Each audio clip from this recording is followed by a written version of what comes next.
কোনো একদিন এদেশের আকাশে কালেমার পতাকা দুলবে, সেদিন সবাই খোদাই বিধান পে দুঃখ বেদনা ভুলবে। ঠিক কিনা বলে? উহুদের যুদ্ধের পরে, বদরের যুদ্ধের পরে মুসলমানদের বিজয় হয়ে যাবে এমন একটা ভাব পুরো বিশ্বে তৈরি হয়ে গেল। এবার কাফেরদের গায়ের মধ্যে গাত্রদাহ শুরু হয়ে গেল, জ্বালা পোড়া শুরু হয়ে গেল। এবার কাফেররা মিলে প্ল্যান করলো, চলো আমরা সবাই মিলে মদিনায় গিয়ে আক্রমণ করব। এমন একটা আক্রমণ হবে, মদিনা নামে একটা শহর আছে, এই মানচিত্র থেকেই আমরা মুছে ফেলবো। বলেন সবাই নাউজুবিল্লাহ। কিন্তু যার কেউ নাই, তার সাথী একজন, বলেন সবাই তিনি কে? আল্লাহ তাআলা নবীর কাছে খবরটা পৌঁছায় দিলেন, নবী মদিনায় আক্রমণ হবে, get ready yourself for this fight. নবী হে প্রস্তুত হয়ে যান এই যুদ্ধের জন্য। নবীজি সব সাহাবা একরামদেরকে নিয়ে যেভাবে আপনারা বসে আছেন, নবীজি সবাইকে বসালেন। বলেন সাহাবা একরাম, বলো তো আমরা কিভাবে এই যুদ্ধটাকে প্রতিহত করতে পারি? কার মাথায় কি বুদ্ধি আছে, আমাকে বুদ্ধি দাও। একজন সাহাবীর নাম বলছি, নামটা আপনাদেরকে আমার সাথে একটু পরে বলতে হবে, তাই শুনে নেন, শুনে নেন। নাম হচ্ছে সালমান ফারসি। এবার আপনাদের পালা, বলেন সবাই সালমান রাদিয়াল্লাহু তাআলা আনহু। উনি দাঁড়িয়ে গিয়েছেন, খুব তীক্ষ্ণ বুদ্ধি তার। দাঁড়িয়ে আমার দিকে তাকান তো সবাই একটু, এভাবে হাতটা বেঁধে দেওয়াল, একটা রাস্তাই খোলা আছে। তো নবীজি আপনি একটা কাজ করেন, এই পুরো রাস্তা কেটে কেটে খনন করে একটা খাল খনন করেন। খাল, আপনারা খালকে কি বলেন নওগাঁর ভাষায়? খালি বলেন। খাল খনন করেন, পানি উঠবে, কাফেররা ঘোড়া নিয়ে আসবে, রাস্তা একটাই খোলা, পানি দিয়ে ভরা। ওরা চাইলেও ঘোড়া নিয়ে একসাথে আক্রমণ করতে পারবে না। সুবহানাল্লাহ পড়বেন না আপনারা মিয়া? বাস, যেই প্ল্যান সেই কাজ শুরু। 6 দিন সময়ে 9 মিটার চওড়া, প্রায় 8 থেকে 10 মিটার গভীর, 4 থেকে 5 কিলো লম্বা বিশাল একটা খাল মুসলমানরা তৈরি করে ফেললো। এখন কাফেররা যখন অ্যাটাক করতে আসছে মদিনায়, একটা রাস্তাই খোলা, দেখছে পুরো রাস্তা পানি আর পানি, পানি আর পানি। কাফেররা স্টপ হয়ে গেছে। এবার এক কাফেরের নাম বলবো, এই নামটাও মুখস্থ করতে হবে। নাম হচ্ছে আমর বিন মারহাব। এবার আপনাদের জবাব দেওয়ার পালা। আমর বিন কি হাব? বামের ভাইয়েরা আমাকে আওয়াজ দেন নাই, আর একবার, আমর বিন কি হাব মারহাব। ওই কাফের ডাক দিয়ে বলছে, পানি টানি দিয়ে সবাই আটকে যাবে, আমি আমর বিনকে আটকে দেওয়া যাবে না। আমি আমর বিন মারহাবকে আটকে দেওয়া সম্ভব নয়। আমি এই পানি সাঁতরে সাঁতরে একাই গিয়ে মদিনায় অ্যাটাক করব। যেই কথা সেই কাজ, লাভ দিয়েছে, পানিতে লাভ দিয়েছে, সাঁতরে সাঁতরে মদিনায় পৌঁছায় গিয়েছে। মদিনায় ঢুকে চিৎকার দিয়ে বলছে, হালুম্মু ইলাইয়া ইন কুনতুম সাদিকিন। কোন বাপের বেটা আছিস আমি আমর বিন মারহাবের সঙ্গে যুদ্ধ করবি? বুকের পাটা থাকলে আমার সামনে দাঁড়িয়ে যা। হালুম্মু ইলাইয়া ইন কুনতুম সাদিকিন, কে আছিস বের হ। সব সাহাবীরা বের হয়ে আসছে, নবীজিও বের হয়ে আসছে। সাহাবীরা যখন দেখছে এটা আমর বিন মারহাব, এ তো এক বিশাল বীর সৈনিক, বাহাদুর। আমার মাথার টুপির দিকে খেয়াল করেন, এই টুপিটা হচ্ছে কাপড়ের টুপি, কিন্তু আমর বিন মারহাবের মাথায় যে টুপিটা আছে এটা লোহার টুপি। আমার বুকের দিকে খেয়াল করেন, আমি জামা পরে আছি কাপড়ের জামা, ওর এই পুরো জামাটা হচ্ছে লোহার জামা। কেউ সামনে আগায় না। নবীজি বলছে, এই সাহাবা একরাম কে আছো আমর বিন মারহাবের সঙ্গে যুদ্ধ করে মুসলমানদের ঐতিহ্যকে ধরে রাখবা? কোন বাপের বেটা আছো, দাঁড়িয়ে যাও। কেউ দাঁড়ায় না। কিন্তু পেছন থেকে আলী রাদিয়াল্লাহু তাআলা আনহু, বয়স সবচেয়ে কম, হাত তুলে দিয়েছে। বলেন আল্লাহু আকবার। আপনারা আমি আরবিটা বলছি, এরপরে বাংলায় তর্জমা করলে একটু হাসবেন, তবে তর্জমাটা আসলে এরকমই হবে। নবীজি বলছে ইজলিস ইয়া আলী ফাইন্নাকা লা তাযালু হাদিসাস সিন্নি। আমি যদি বাংলা ভাষায় মজা করে বলি এর অর্থ হবে এরকম, সোনামণি নতুন নতুন বস বস। নবীজি বলছে আলী তোমার বয়স কম, তুমি নতুন মানুষ, বসে যাও, দাঁড়িয়েও না, বসো। আলী একটা ধমক খেয়ে লাফ দিয়ে বসে গেছে। এবার আমর বিন মারহাব বলছে কিরে, তোরা না বলিস শহীদ হয়ে গেলে আল্লাহর জান্নাত পাবি, কোন বাপের বেটা কি শহীদ হতে চাস না? আয় না আমার সামনে, কে শহীদ হতে চাস হাত তোল। কেউ হাত তুলে না। আবার আলী রাদিয়াল্লাহু তাআলা আনহু 2 হাত তুলে দিয়েছে। নবীজি বলছে আলী বসো, আলী বসো, ছোট বয়স কম তোমার, বসো। এবার লাস্ট টাইম, তৃতীয়বার আমর বিন মারহাব, নওগাঁর ভাইয়েরা খুব বাজে ভাষায় কথা বলেছে, আমি ওই ভাষার দিকে যাব না, জাস্ট ইঙ্গিতে বলছি। এই, এই, এই, এই, এই! কে এটা, কে এটা? এই যে মাঝখানে 2 জন, তো তোমরা যদি ঠান্ডার মধ্যে ওয়াজ শুনতে না পারো, তোমরা আলীর মতো মাঠে ময়দানে যুদ্ধ করবা কেমন করে, ঠিক কিনা বলে? এই তোমার ইমানের জোর, ঠান্ডার চোরে 2 জন পালায়ে গেলা। 1 ঘন্টা যাবত ওয়াজ করতেছি, মানুষগুলো চাতক পাখির মতো বসে আছে। এই 2 জন ছাড়া কেউ যদি আরেকবার উঠে যায়, আমরা ধমক দিয়ে লুঙ্গিটা টান দিয়ে ধরে বসায় দেওয়া লাগবে, ঠিক কিনা বলে? এবার আমর বিন মারহাব বলছে তোদের মাঝে কেউ যদি এক বাপের বেটা হয়ে থাকিস, এক বাপের বেটা বলতে কি বুঝিয়েছে ওইটা ব্যাখ্যা আমি দিতে চাই না।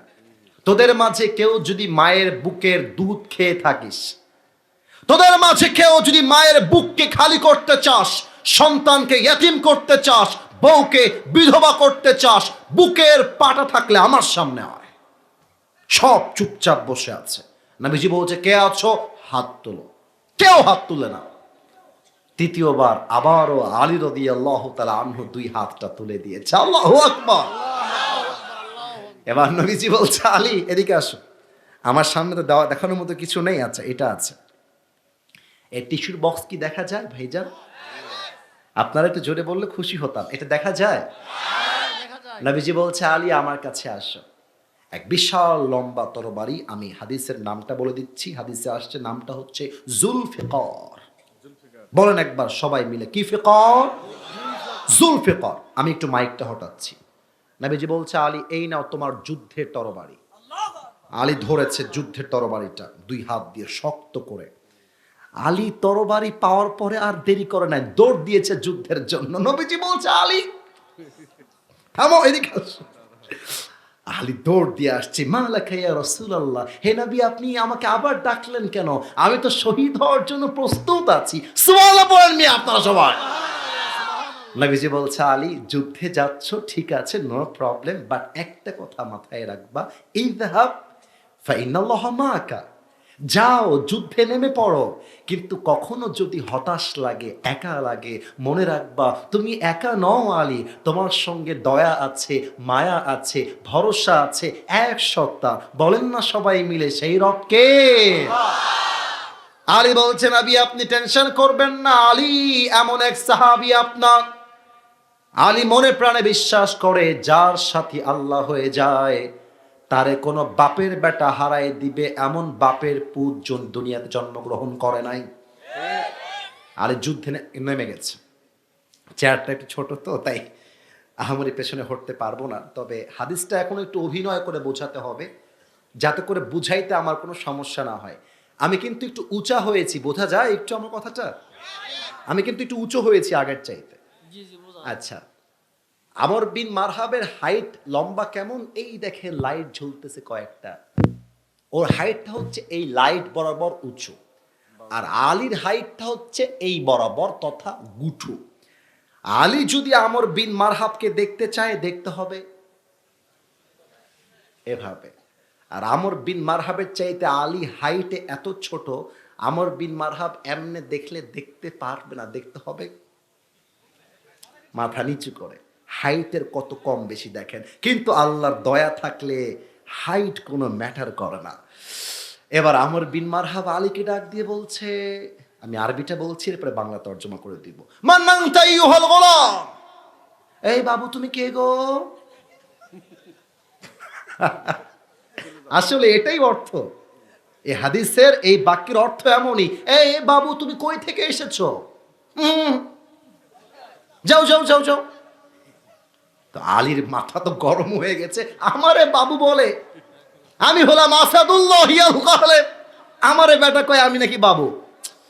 আলী রাগকে কন্ট্রোল করেছে নবীর কথা মানার জন্য, বলছে আনাল্লাযী সাম্মাতনি উম্মি হায়দারা, আমি হলাম বনের সিংহ, বাঘ তথা সিংহ। আমি হলাম এমন এক সিংহ, যখন শিকার করতে চাই, শিকার যতক্ষণ পর্যন্ত করতে না পারি আমার আক্রমণটা থেমে যায় না, আমি হলাম সেই সিংহ। আল্লাহু আকবার। এবার আমর বিন মারহাব টিটকারি মেরে বলছে, ও আচ্ছা টিটকারি, তুমি সিংহ? আরে বেটা তোর আসল নাম কি তাই বল, তোর বাপের দাও আসল নাম। তো বলছে আনা আলী, ইসমি আলী, আমার নাম হচ্ছে আলী। তখন আমর বিন মারহাব শুনে অবাক হয়ে গেছে, বলছে আলী, আনতা আলী বিন আব্দুল মুত্তালিব, কিরে বাবা তোমার বাবার নাম কি আব্দুল মুত্তালিব? আলী বলছেন নো, আনা আলী বিন আবি তালেব, আমার ওইটা দাদার নাম, আমার বাবা হচ্ছে আবু তালেব। আমর বিন মারহাব মাথায় হাত দিয়ে বলছে, হায় হায় হায় হায় হায়, যুদ্ধ করতে কে আসছে তাকায় দেখো, তুমি তো আমার ভাতিজা, তোর বাপ তোমার ভাই লাগে, তোর বাবা আমাকে চেনে ভালো করে, আমার আপন ভাইয়ের মতো সম্পর্ক, আমি কি খেয়ে দে কাজ কাম নাই তোমার মতো ভাতিজাকে মারতে যাব? যাও যাও যাও যাও যাও। এবার আলী আর রাগ কন্ট্রোল করতে পারে নাই। আলী বলছে, বেটা তুই কারে ভাতিজা বলিস, তুই কারে বাচ্চা বলিস? আয় না, একবার যুদ্ধ করে দেখ, এই বাচ্চার সঙ্গে যুদ্ধ করতে আসলে এমন এক কোপ মারবো তোর কল্লা 40 হাত দূরে গিয়ে পড়বে। আল্লাহু আকবার। এবার আমর বিন মারহাব বলছে, ও তাই নাকি, তো আয় না দেখি না তোর বুকের পাটা কত বেশি, আয়। কিন্তু আলী রাদিয়াল্লাহু তাআলা আনহু এক মারাত্মক দামি কথা বলেছেন, মারাত্মক দামি কথা। এটা বলার পূর্বে আপনাদেরকে প্রশ্ন করতে চাই, রংপুরে যে যুবকটা 5 আগস্টের আগে বুকটা এভাবে পেতে দিয়ে গুলি খেয়ে শহীদ হয়েছিল, যুবকটার নাম কি? শহীদ আবু সাইদ। আচ্ছা, একটু আমার দিকে খেয়াল করে বলেন তো, শহীদ আবু সাইদ কি রাস্তায় বের হয়ে কারো বুকে আগ বাড়িয়ে গুলি করেছিল? এত আস্তে বললেন কেন? কাউকে আমার ভাই গুলি করেছিল? কারো পেটে গিয়ে আগ বাড়িয়ে চাকু মেরেছিল? তাহলে আপনারা আমার ভাইয়ের বুকে গুলি করলেন কেন? কেন করলেন?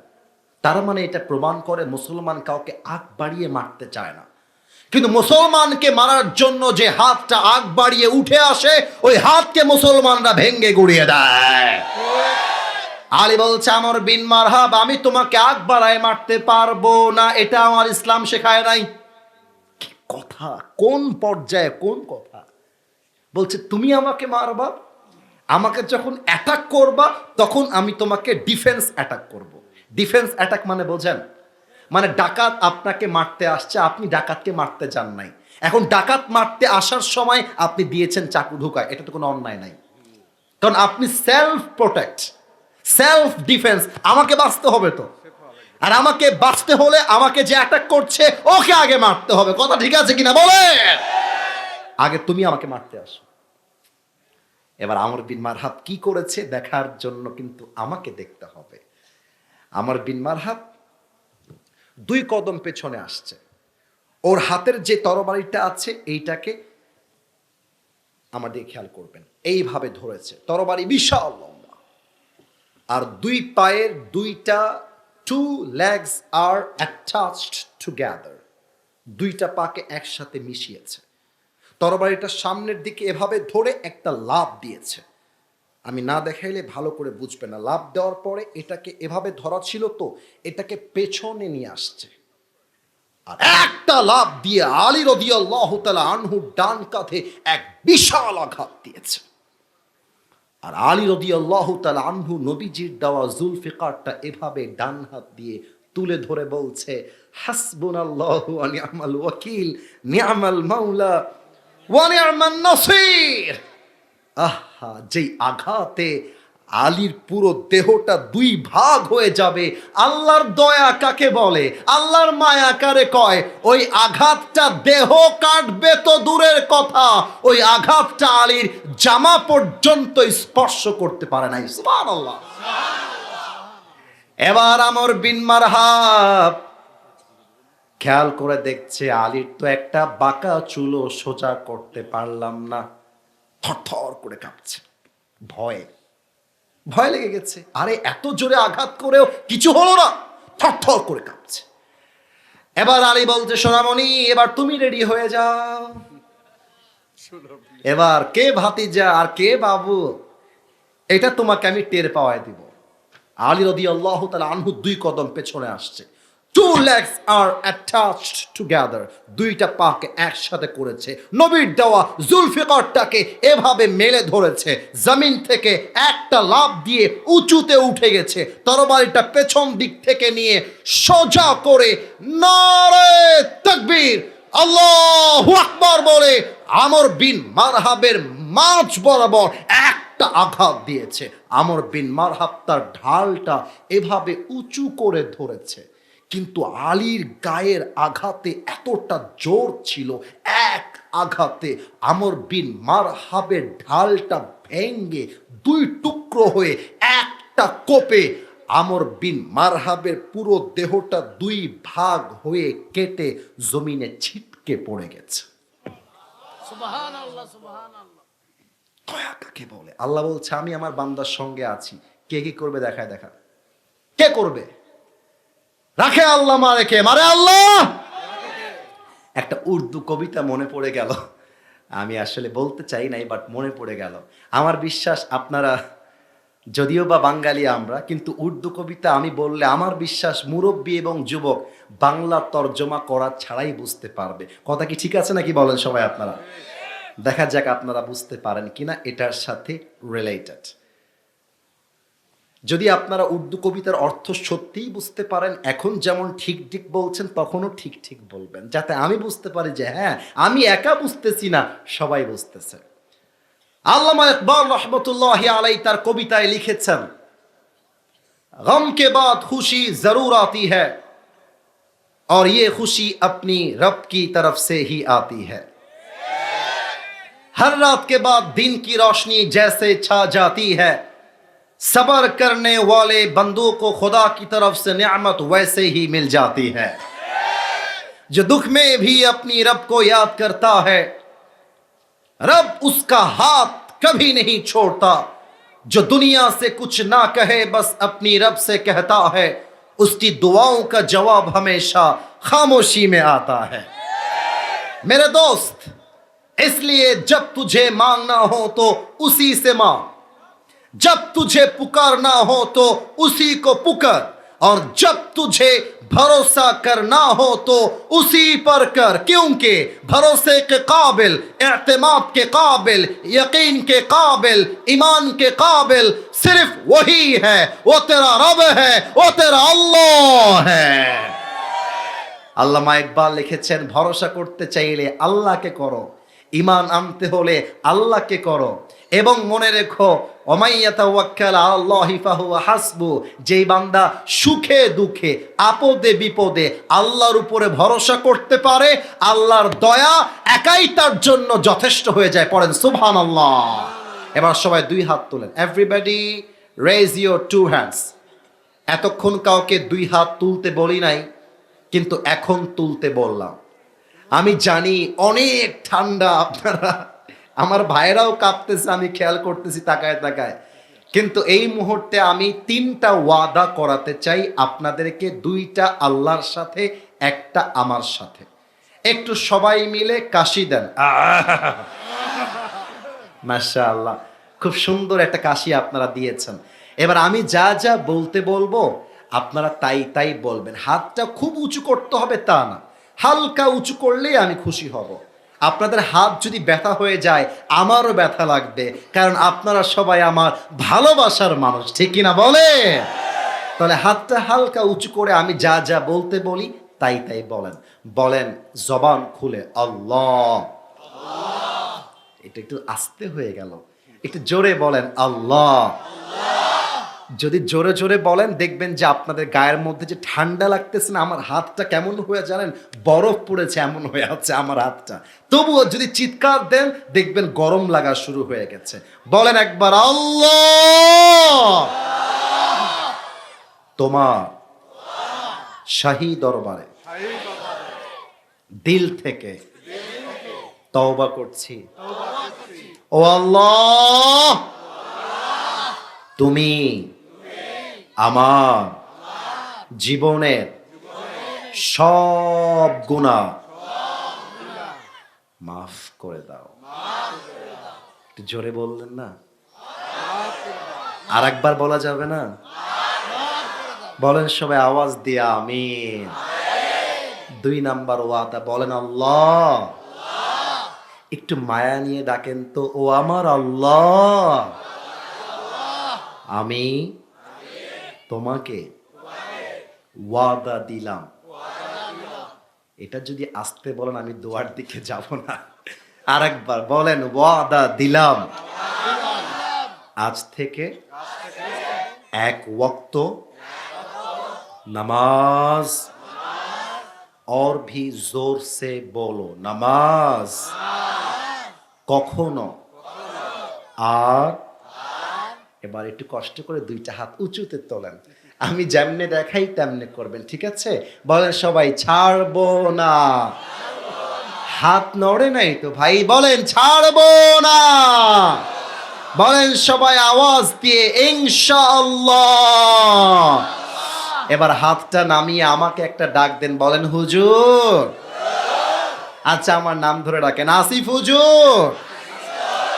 আমরা নওগাঁ মহাদেবপুরের সন্তান, আপনাকে ওয়াদা দিলাম, দোয়া শেষ না করে আমরা কেউ উঠে, এবার মাথাটা ঝাঁকিয়ে আমাকে দেখে দেখে বলেন যাব না, আর ভি জোর সে যাব না। আচ্ছা একটু মুরব্বীরা যারা এসেছেন, মায়েরা যারা এসেছেন, আবার কবে আসবো আল্লাহ ছাড়া, নতুন নতুন ওই যে একজন সাদা, ওর জীবনেও ওই বউ খুঁজে পাবে না, জীবনেও না। আমি আমার আব্বা জানদের কাছে রিকোয়েস্ট করে যেতে চাই, মায়েদের কাছে বলতে চাই, মাদক মুক্ত সমাজ গড়তে চাইলে যুবকদেরকে বিয়ে দেওয়া ছাড়া সেকেন্ড কোনো অপশন নাই যুবক ভাই। আমি প্রত্যেকটা আব্বাকে বলতে চাই, আপনার ছেলেকে যদি সফল দেখতে চান, সঠিক সময়ে আপনার ছেলেকে বিয়ে দেওয়া লাগবে যুবক ভাই, আছে কিনা বলেন? আমার একটা ওয়াজে মজা করে বলেছিলাম, এবারের সংগ্রাম বিয়ের সংগ্রাম, এবারের সংগ্রাম চরিত্র রক্ষার সংগ্রাম, এবারের সংগ্রাম হারাম বাদ দিয়ে হালাল ধরার সংগ্রাম, ঠিক কিনা বলেন? আচ্ছা এখানে একজন ভাই লিখেছে, হুজুর কমিটির একজন বড় ভাই সবাইকে বিয়ের উপদেশ দেয় কিন্তু ও নিজেই বিয়ে করে না। আচ্ছা একজন ভাই আছে, তিনি হয়তো বা বিয়ের আদেশ দেয় কিন্তু নিজে বিয়ে করে না। আচ্ছা একটা বিষয় খেয়াল করবেন, মনে করেন আপনার কোনো একটা ভালো কাজ করার সামর্থ্য নেই কিন্তু আপনার ভাইয়ের আছে, সেই ক্ষেত্রে আপনার ভাইকে উদ্বুদ্ধ করার জন্য বিয়ের কথা বলা এটা কোনো অন্যায় বা পাপ না। কিন্তু আপনার টাকা আছে, অর্থ আছে, সামর্থ্য আছে, মেয়ে আপনি নিজে বিয়ে করেন না, মানুষে বিয়ে করতে বলেন, এটা কিন্তু ঠিক না যুবক ভাইরা, ঠিক না বলেন? তবে আমার মনে হয় বড় ভাই বিয়ে না করলে ছোট ভাই বিয়ে করবে কেমন করে, তাই না? বড় ভাইয়ের সিরিয়াল শেষ হলেই ছোট ভাই আসবে। আমার মনে হয় মুরব্বি, চেয়ারম্যান, বড় ভাই এবং যুব সমাজ যদি এক হয়ে যায়, কারো বাড়ি বউ ছাড়া বাড়ি হবে না, ঠিক কিনা বলে? আর একটা প্রশ্ন এখানে এসেছে, আসসালামু আলাইকুম, আমাকে বাড়ি থেকে বিয়ে দিতে চায় না, আমার বয়স হয়ে গেছে, আমি কি করতে পারি এখন? আসলে পালিয়ে যাও। এই পালিয়ে যাবে কেন? আব্বা আম্মাকে বোঝাতে হবে, আব্বা আম্মাকে বুঝিয়ে বলতে হবে, আব্বা তুমি আমাকে বিয়ে দিয়ে দাও, আমি ভালো হতে চাই, আমি কোনো পর্নোগ্রাফি দেখতে চাই না, নওগাঁর শহরে গিয়ে প্রেম করতে চাই না, রাজশাহীর পদ্মা গার্ডেনে গিয়ে আমি লাইন মারতে চাই না, আমি আমার বউয়ের সঙ্গে হালালভাবে প্রেম করতে চাই, ঠিক কিনা বলেন? আমি একটা দোয়া করছি, মুরব্বীরাও একটু আমিন বললেন। আল্লাহ, তুমি আমাদের সমস্ত যুবকদের যাদের বউ নাই সবাইকে দিনদার নেককার বউ দিয়ে দাও। পড়েন সবাই আমিন। যে আমিন কয় নাই সে বউ পাবে না। আর একবার পড়েন সবাই মিলে আমিন। এখানে একজন আবার ইংরেজিতে প্রশ্ন করেছে, এটা কে দিয়ে গেছে? না, এটা অপরাধ না, মানে কমিটির কেউ দিয়েছে এটা ইংরেজি প্রশ্ন? না না, আপত্তি নাই, আপনাকে দিয়ে গেছে। আচ্ছা ঠিক আছে, আমি কি পড়বো? হ্যাঁ, আপনার রাগ করবেন, রাত হয়ে গেছে তো। ঠান্ডা লাগছে না আপনাদের সবার? Are you sure? সবাই শিওর তো নাকি? আচ্ছা, প্রশ্নটা এটা আবার মনে হয় প্রিন্ট করে নিয়ে আসছে, তাই না? এটা প্রিন্ট করা মনে হচ্ছে, এটা হাতের লেখা না। আচ্ছা ঠিক আছে, পড়ছি। Islamic code of life. Running the country according to the laws of the Quran, the difference between halal and haram, the rule of women in Islam, etc. What is the question? এই তো প্রশ্নের ধারাটা বোঝে নাই। প্রশ্ন যে করেছে ওর ধারাটা সে এখানে বোঝে নাই, এবং এখানে কোনো কোয়েশ্চেন চিহ্ন কিন্তু নাই। সে জাস্ট একটা কথা লিখে দিয়েছে, এই বাংলাদেশে বর্তমান সিচুয়েশনে কোরআন অনুযায়ী হালাল এবং হারামের যেই পার্থক্যটা আছে এবং এই ব্যাপারে নারীদের যেই ব্যাপারটা আছে, এই ব্যাপারে ইসলাম কি বলে, পার্থক্যটা কি, এবং লাস্টে লিখেছে etc, it means extra extra, মানে হচ্ছে এক্সেট্রা এক্সেট্রা, কি কি কি বিষয়ে ইত্যাদি ইত্যাদি ইত্যাদি যা যা আছে আপনি তাই তাই বলেন। আমার জায়গা থেকে আমি বলবো তোমার প্রশ্নটা আরও কনস্ট্রাকটিভ হওয়ার দরকার ছিল, যাতে করে আমরা যুবকদেরকে মুরব্বীদেরকে আরও ভালো বুঝিয়ে বলতে পারতাম। আচ্ছা, তবুও আমি আমার জায়গা থেকে দুই একটি কথা বলে দেই। দেখেন, হালাল এবং হারামের পার্থক্যটা এটা আজীবন ছিল, আজীবন থাকবে। কথার কথা আমি এক্সাম্পল দিচ্ছি, খেয়াল করেন। এক হচ্ছে আপনি মাসে হালালভাবে চাকরি করে 10,000 টাকা বেতন কামান, এটা হালাল। আর একটা হচ্ছে আপনি দোকানে গিয়ে চাঁদা তুলে খান। এবার বলেন, চাঁদা তুলে খাওয়া এটা হালাল না হারাম? এই যে আসতে বললা, হালাল না হারাম? হালাল এবং হারাম কখনো এক হতে পারে না। আচ্ছা, তুমি বিয়ের আগে কোনো মেয়ের সঙ্গে শারীরিক সম্পর্কে জড়িয়ে গেলে এবং তুমি বিয়ের পরে তোমার ওয়াইফের সঙ্গে সেম কাজটা করলে, বিয়ের পরে করলে হবে শুধু হালাল না, হয়ে যাবে সওয়াব।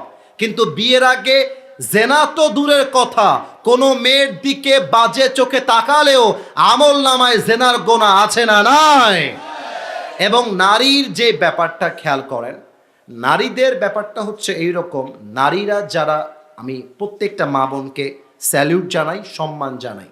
সত্য কথা বলতে আমাদের দেশের এই রানিং কান্ট্রিতে পর্দাটা একটা ট্রেডিশন কালচার হয়ে গিয়েছে। এই পর্দার আসল কোনো মানে নেই। এর প্রমাণটা দিচ্ছি, যদি কখনো তোমরা রাজশাহী শহরের পদ্মা গার্ডেনে ঘুরতে যাও কিংবা সিএনমি মোড়ে যাও, তোমার মুক্ত মঞ্চে যাও, দেখবা যত মেয়ে বয়ফ্রেন্ড নিয়ে ফুচকা খাচ্ছে, ঘুরতেছে, তার 80% মেয়ে বোরকাওয়ালিরাই প্রেম করে বেড়ায়, ঠিক কিনা বলে? কিন্তু বোরকা দেখলে মনে হবে ইয়ার ये लड़की तो अभी के अभी जन्नत से भाग के दुनिया में आई है माशाअल्लाह। কিন্তু যখন বোরকাওয়ালি মেয়ে অন্যায় করে বেড়ায়, আমার মনে হয় উপরে ফিটফাট, ভেতরে পুরোটাই সদরঘাট, ঠিক কিনা বলে?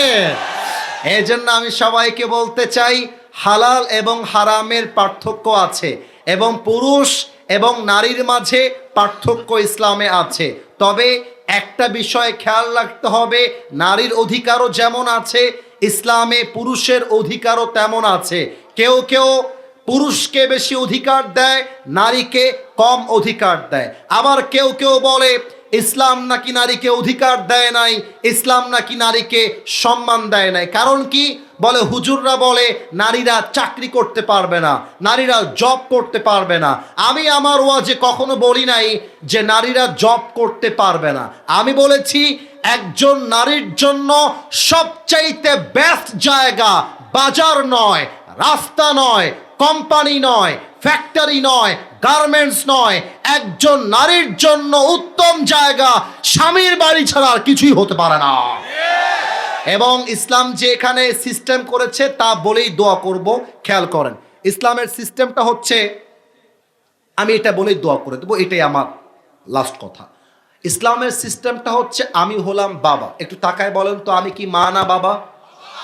জোরে, আমি মা না বাবা? বাবা। বাবা হিসেবে আমার এই দায়িত্ব নয় যে আমি আমার কন্যা সন্তানকে বুকের দুধ পান করাবো, এইটার দায়িত্ব মায়ের উপরে। আবার মায়ের জন্য এইটা জরুরি নয় যে সন্তানকে ইনকাম করে নিয়ে এসে খাওয়াবে, এটা মায়ের দায়িত্ব নয়, এটা বাবার দায়িত্ব। তার মানে ইসলামের যেই মর্যাদা, এটা এই সিস্টেমে যে যেটার যোগ্য ইসলাম তাকে সেটা দিয়েছে। মায়ের কাছে দুধ খাওয়ানোর যোগ্যতা আছে, আল্লাহ মাকে সেই যোগ্যতা দিয়েছে। আবার পুরুষের কাছে যোগ্যতা আছে, ইনকাম করে খাওয়াবে, আল্লাহ তাকে সেই অধিকার দিয়েছে। অতএব যারা নারী অধিকার নিয়ে বেশি কথা বলে, এরাই মূলত নারীদেরকে রাস্তায় বের করে ভোগের পণ্য বানাতে চায়, ঠিক কিনা বলে? এই জন্য প্রিয় ভাইরা, আমরা যেন ধোকায় না পড়ে যাই। আমরা এখন দোয়ার দিকে যাব। মুরব্বী এবং যুবক সবাই মিলে একটু দুরূদ শরীফ পাঠ করেন। আল্লাহুম্মা সাল্লি আলা মুহাম্মদ ওয়া আলা আলি মুহাম্মদ কামা সাল্লাইতা আলা ইব্রাহিম ওয়া আলা আলি ইব্রাহিম ইন্নাকা হামিদুম মাজিদ।